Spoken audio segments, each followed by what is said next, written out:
What's going on, everybody? As usual, do not have a lot of time to do this review, but let's talk about Titans episode 4, season 1, and man, oh man, I think I have a booger in my nose, but I think this was such an awesome episode, and can we just finally put it to rest that DC definitely has better costumes than Marvel. I'm talking about when they make them in shows and stuff. We know that Marvel kind of tries to make their stuff a little bit more realistic, but did you see what freaking DC did here with Doom Patrol? They looked exactly like the comic books. Like, it was so freaking awesome to see those. Like, they had a robot man. Like, they didn't try to CGI him. They had him in a real freaking costume, and he looked real. He looked awesome. He was dope. Like, that was just such great freaking, I don't know if it's called prosthetics, whatever they're calling that freaking makeup work was awesome. And I can't wait for the Doom Patrol show after this episode. Like, again, I'm one of those people that I don't know a lot about Doom Patrol, but I do know that the characters look really interesting, and after seeing this episode, I'm definitely interested in seeing what their show is going to be about. And I thought it was really cool how they introduced the new characters and where Beast Boy has been this whole time with this other band of misfits, and they all just had this awesome, cool personality to them. And then, of course, we had the Chief, who, you know, looked kind of evil, maybe was kind of evil, but is the leader of the Doom Patrol.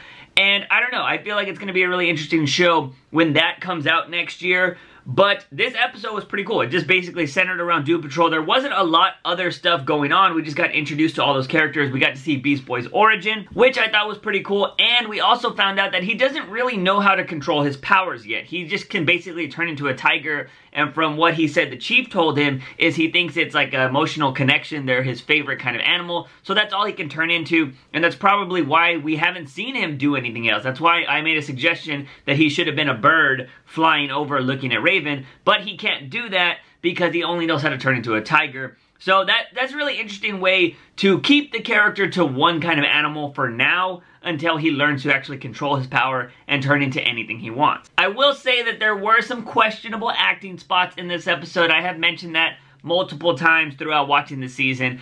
Sometimes I don't know if it's the dialogue or if it's the acting sometimes, because sometimes I'm just like, ooh, it just doesn't, it's kind of cringy in my opinion. Don't know how you guys feel about it. Overall, the episode was great. It's just sometimes you hear some of this dialogue and just doesn't work together. That might just be the wannabe writer in me. Just sometimes things feel cringy. Overall, though, like I said, this episode was dope. To be honest, there wasn't really much going on. We saw Dick beat the hell out of that Hunter guy, trying to find out where Raven is, and just him and like little conversations with him and Starfire, and there wasn't much going on because they were just trying to find Raven this whole time. This episode was mainly about Beast Boy and Raven, and I think it's a cool way that they can connect to each other because they are really the only teens in this show. I know it's not called Teen Titans, but that's where it's, you know, comes from. And so they're really the only teens, so it would make sense that they have the connection. Of course, we know that there's a love interest thing down the line in the comic books, so it's just cool seeing that they're having a bond together and that Beast Boy saved her life. So that's only going to make them even closer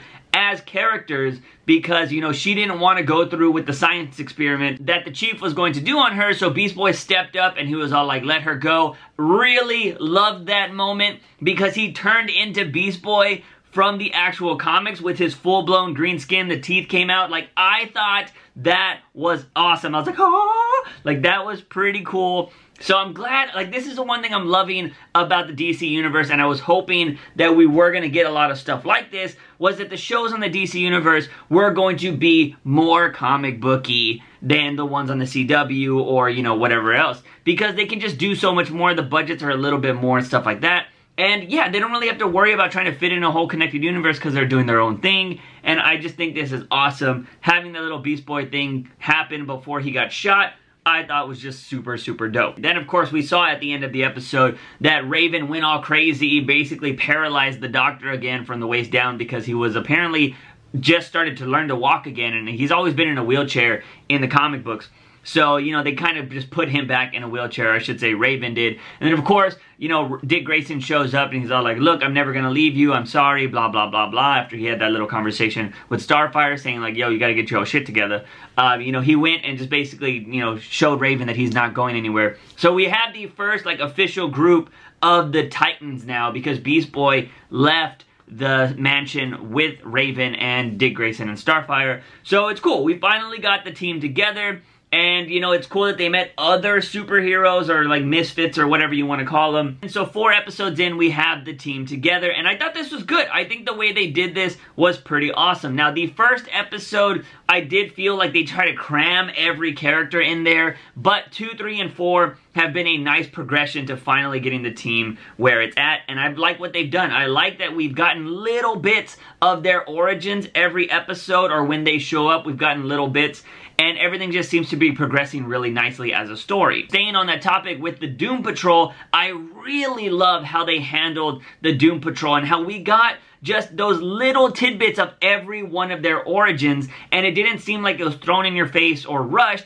It's just conversations they had around a round table of eating food. Like, oh yeah, I used to be a race car driver. He was a pilot. I was an actress. Like, those kind of things were really awesome. And then we had Raven touch Rita, aka Elastigirl, which will be her. When she gets her stuff under control, she'll be able to stretch and do different kind of things and stuff like that. So again, Doom Patrol is going to be really awesome when it comes out, or when they learn how to control their powers and stuff. But yeah, just the little tidbits of what we got in that show from that show, episode, sorry, were awesome. And then, like I said, it gets me excited for the actual show that they will be having next year. Also, if you didn't catch the girl that they saved, the one that had like super cold temperatures or whatever, that's actually going to be Crazy Jane. She's also part of the Doom Patrol, but I think they just wanted to introduce her here, and then you will see more about her in the actual show. And again, like I said, they just did everything really awesome in this episode with introducing this new whole gang of characters.